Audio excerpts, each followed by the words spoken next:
민주 시민 여러분, 안녕하십니까? 2025년 8월 22일 금요일 밤 10시경을 경고하고 있습니다. 조금 전에 속보가 났습니다.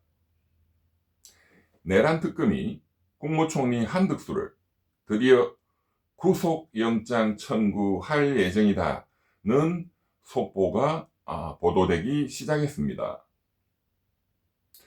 이 소식과 관련해서 좀 더 자세한 심층적인 분석을 해드리겠습니다. 보도에 의하면 내란 특검은 한덕수 국무총리를 오늘 세 번째 소환 조사했고, 이제 법원에 내란 우두머리에 대한 방조 혐의를 적용해서 구속영장을 청구할 예정이다라고 보도하고 있습니다. 내란 우두머리에 방조 혐의라는 것은 여태까지 구속된 내란 관련자들과 비교할 때 처음으로 나온 죄목입니다. 그래서 국민들께서 이게 구체적으로 뭐지? 좀 정확히 이해가 안 되실 것이기 때문에 여기에 대해서 좀 더 형법 규정 및 판례해야 할 때 어떤 의미인지를 설명을 해 드리겠습니다. 그동안에는 구속된 내란 가담자들을 보면 아시다시피 형법에는 내란죄, 국헌을 문란케 할 목적으로 폭동한 자, 그 중에서 내란 우두머리는 당연히 윤석열이죠.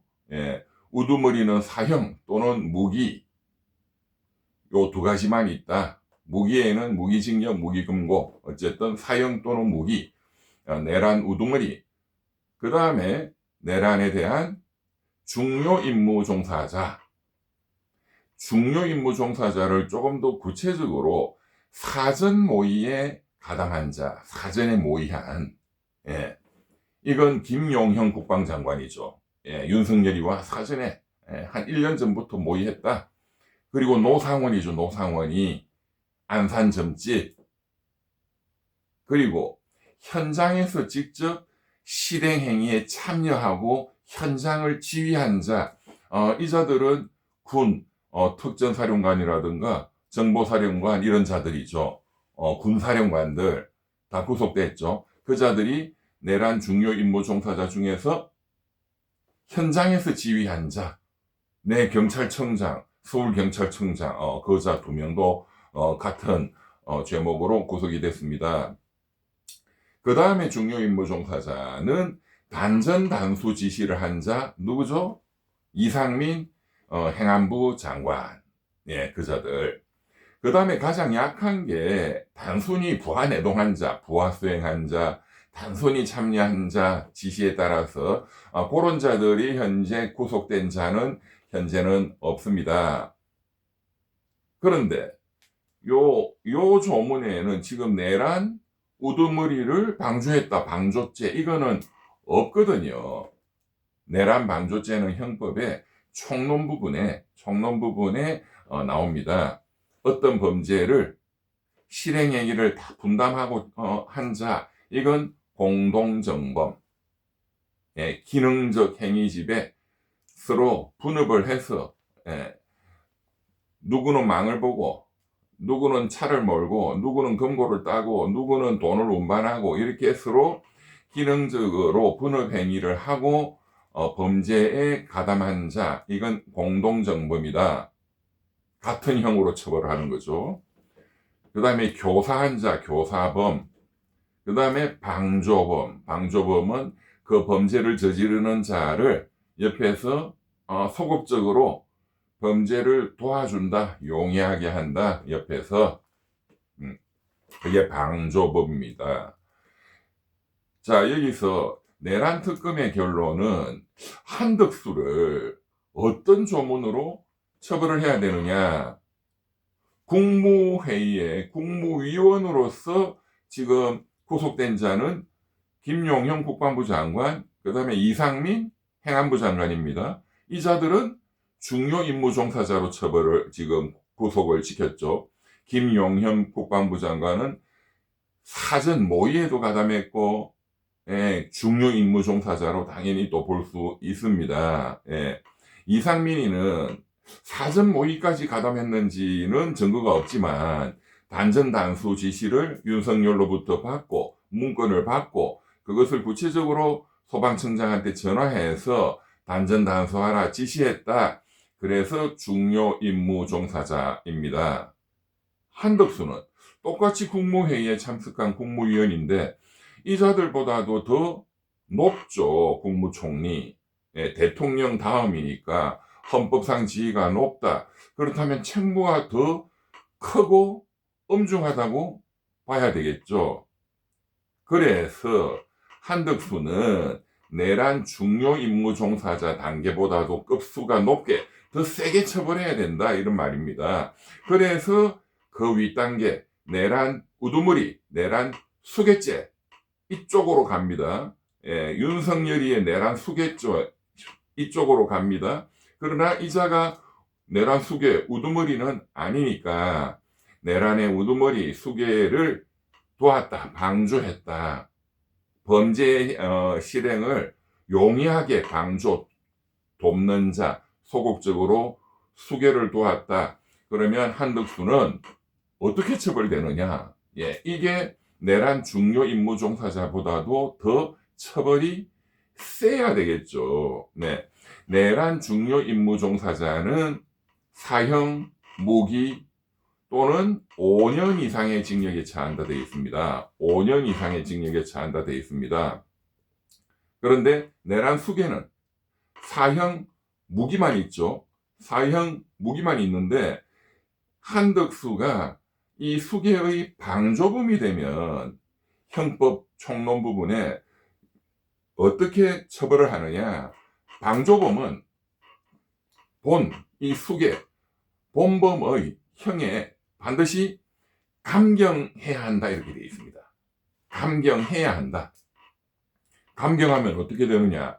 역시 형법에 조문이 있습니다. 사형을 감경하면은 무기로 감경하거나 또는 20년 이상의 징역으로 감경한다. 그러니까 윤석열이가 만약에 사형을 법원이 선고를 하게 된다면 한덕수 국무총리는 무기징역을 받거나 또는 20년 이상의 징역을 받습니다. 엄청나게 센 징역을 살게 되죠. 만약에 윤석열이가 무기징역을 선고받게 된다면 한덕수는 무기를 감경하면 형법이 어떻게 돼 있냐. 최소 10년 이상의 징역에 처하도록 되어 있습니다. 따라서 한덕수는 최소 방조범으로서 10년 이상의 유기징역을 받아야 된다.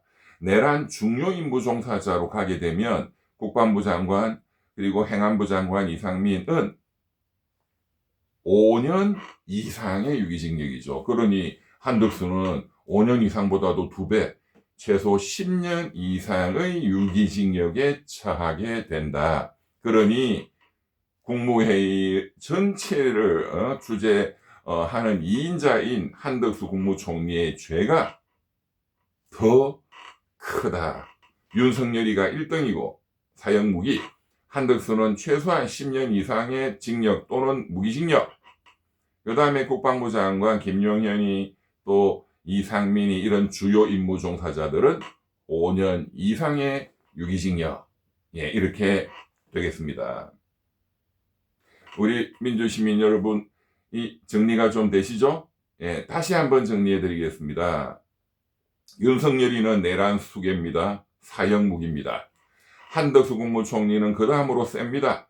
이 내란 수괴, 내란 우두머리에 대한 방조범입니다. 그렇게 되면 무기 또는 10년 이상의 징역에 처하게 됩니다. 나머지 국방부 장관, 행안부 장관, 노상원이 또 각 군사령관 등등은 내란의 주요 임무들을 맡았었죠. 이 자들은 주요 임무 종사자로서 5년 이상의 징역에 처하게 된다. 아마도 내일 조원석 내란 특검에서 한덕수 국무총리에 대한 구체적인 구속영장 청구서를 법원에 제출했다라는 속보가 나올 것으로 보고, 민주시민들의 궁금증은 법원에서 또 영장이 혹시 기각되는 거 아닌가, 이런 또 걱정이 되시죠. 네, 영장은 100% 나온다고 봅니다. 구속시키는 사유는 이제 국민들 많이 아시죠? 범죄의 중대성, 그 다음에 도주할 우려, 그 다음 증거인멸의 우려. 도주할 우려는 뭐 없다고 보고, 해외로 도주 못하도록 출국 금지도 돼 있고 하니까요. 증거인멸의 우려 굉장히 높습니다. 지금 한덕수는 그간에 계속 거짓말을 해왔죠. 무슨 계엄성 포문을 윤석열부터 받은 적이 없다, 기억이 안 난다, 집에 왔더니 뒷 호주머니에 있더라, 이런 말 같지도 않은 소리들을 해왔습니다. 그러자 이제 구체적으로 CCTV가 나왔습니다. 계엄 선포문을 받고 그거를 보고하는 CCTV가 나왔습니다. 이상민 행안부 장관도 마찬가지죠. 한덕수 국무총리와 본인이 받은 또 문건을 들고 상의하는 게 나와서 이게 결정타 증거인멸의 우려, 그런데 계속 그간에 부인해왔다 해서 결정타로 이상민 행안부 장관도 구속영장이 나온 것처럼, 한덕수 국무총리도 역시 여태까지 국회에서도 거짓말, 헌법재판소에서도 거짓말, 위증죄도 따라 붙을 것으로 봅니다. 그렇기 때문에 여전히 증거인멸의 우려가 상당히 높다. 특검에 불려와서도 처음에는 인정 안 하다가 CCTV 이런 게 튀어나오니까 두 번째 소환 때서야 비로소 윤석열이한테 계엄성 법문을 받았다는 걸 인정했다. 그러면 나머지는 다 또 범죄를 시인하고 있지도 않습니다. 증거인멸의 우려는 너무나 명백합니다. 그리고 이자는 본인이 국무회의를 열어야 된다, 내가 잘했잖아, 이렇게 내란 속에 윤석열이한테 건의했다, 이렇게 항변하고 있을 터인데, 국무회의를 열리면 제대로 해서 써야 된다 이 말이죠. 국무위원들 20명 정도를 최대한 다 불러서 적극적으로 계엄해서는 안 됩니다, 윤석열이에게 반대 의사를 개진하도록, 이렇게 해야 국무총리로서의 헌법적 책무를 다 이행을 하는 것인데, 그날 딱 5분, 국무위원들도 최소 필요한 11명 딱 도착하니까 딱 5분 설렁설렁 하고 그냥 바로 계엄 선포로 나가게 됐죠. 여기에 대한 구체적인 증거로 박상우 국토부 장관이 조금 늦게 국무회의에 도착했는데 5분 하고 그냥 바로 회의를 끝내버렸으니까 박상우 국토부 장관이 본인이 국무회의에 참석해서 반대 의견을 개진할 기회 자체가 차단돼 버렸다. 내가 그때 현장에 도착을 했음에도 불구하고 이러한 CCTV도 확보가 됐고 박상우 장관의 참고인 진술도 나왔다. 국무회의를 제대로 하지도 않고 오히려 윤석열 내란 수계의 내란 행위에 방조, 그것을 더 용이하게 하는 방조한 것이다, 이렇게 본다는 거죠. 이해가 쉽죠? 네. 그래서 첫째, 범죄의 중대성 너무나 큽니다. 그 다음에 증거인멸의 우려 여전히 있습니다. 모든 걸 실토하지 않고 계속 벅꾸라지. 이 사람 김앤장에서 또 단연간 근무를 했습니다. 그래서 굉장히 노련한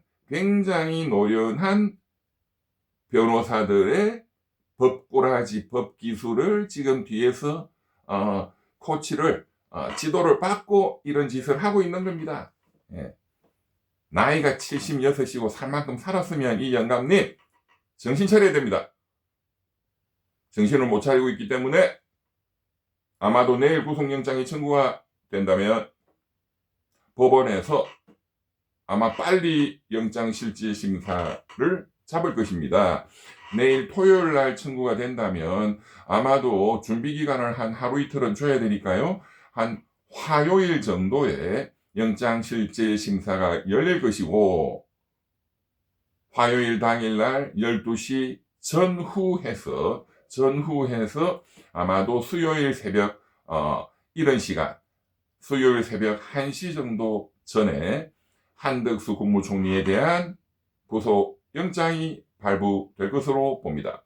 어떤 판사가 하지? 또 걱정되시죠? 물론 서울중앙지방법원 영장 담당 판사 남자 3명, 여자는 윤석열을 재구속시킨 남세진 부장판사죠. 이 4분 중에 한 분이 하게 될 것이고 현재로서 누가 맡는다라는 것은 알 수가 없습니다. 그러나 어떤 판사가 맡더라도 지금 언론 보도를 보면 이병철 변호사 100% 예언 정확하게 과학적으로 정확하게 맞추지 않습니까? 어떤 판사가 맡는다 하더라도 한덕수 국무총리에 대한 구속영장 발부는 100% 200% 나온다. 네, 그렇게 편안하게 알고 계시면 되겠습니다. 화요일 12시 또는 수요일 새벽 1시 정도 전에 드디어 한덕수 국무총리 76세 감옥소로 서울구치소 또는 동부구치소로 가게 될 것이다. 구체적으로 어느 구치소로 갑니까? 남부구치소는 지금 김건희가 있죠. 의왕구치소, 서울구치소는 윤석열이가 있죠. 여기는 피하는 것이 일반적입니다. 그러면 동부구치소로 갈 가능성이 높습니다. 동부구치소가 최근에 지어졌고 시설이 제일 좋기는 합니다. 네, 아무튼 드디어 한덕수 국무총리에 대한 구속영장 청구가 내일 단행된다. 이렇게 보시면 되겠습니다. 편안한 밤 되십시오. 감사합니다. 구독, 좋아요 눌러주시고요. 민주시민의 자발적 참여와 후원이 민주공화국을 지킵니다. 민주주의는 공짜 점심이 없습니다. 밀턴 프리드만의 명언이었습니다. 감사합니다.